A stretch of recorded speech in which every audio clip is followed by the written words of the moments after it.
Even after taking office, President Donald Trump has sold more than $35 million worth of real estate last year to secretive buyers.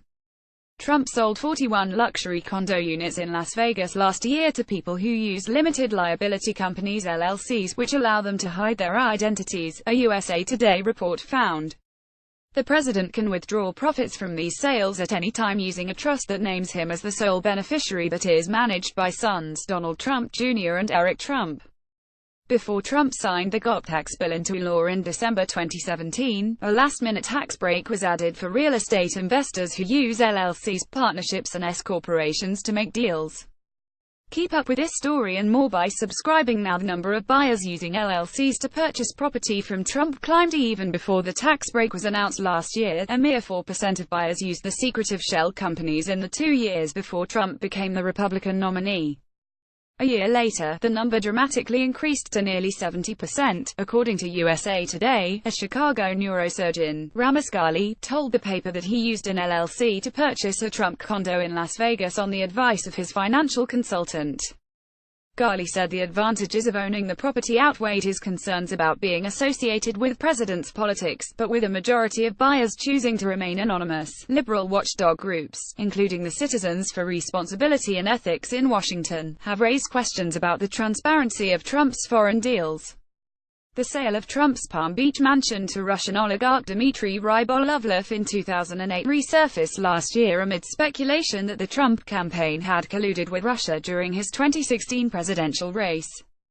Moreover, a Reuters report found that at least 63 people with Russian passports or addresses have purchased nearly $98.4 million worth of Trump's property in South Florida.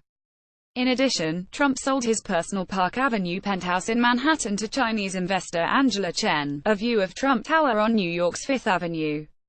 About 70% of those who bought property from President Donald Trump's companies in 2017 chose to conceal their identities using limited liability companies. Timothy A. Clariop, Getty Images. If someone wants to do business with the Trump entities in the form of an LLC, we look behind the LLC to see who the owner of it is and where the funding is coming from. Bobby Birchfield, the ethics advisor at the Trump Organization, told the newspaper. If we can't determine that, we won't sign off on it. Before his inauguration, Trump announced that he would turn over his companies to his sons but would not divest his properties and assets, while I am not mandated to do this under the law. I feel it is visually important, as president, to in no way have a conflict of interest with my various businesses, Trump said in a series of tweets in November 2016. Hence, legal documents are being crafted which take me completely out of business operations. The presidency is a far more important task. The tax break for LLCs, S-corporations, limited partnerships and other businesses allow owners to avoid paying business tax rates by allowing income to pass through to partners, who pay an individual tax rate on the money. In December, New York real estate mogul Steve Witkoff told Newsweek that the tax bill benefits reaped by real estate investors will trickle down to the economy. I think you've got to create all those conditions that get the private sector to want to invest, Witkoff said. The president's game plan is more growth. Let's add several trillion more dollars of GDP, expand the tax net, lower the amount that you pay, but expand it. More tax revenue means we're going to pay down the deficit.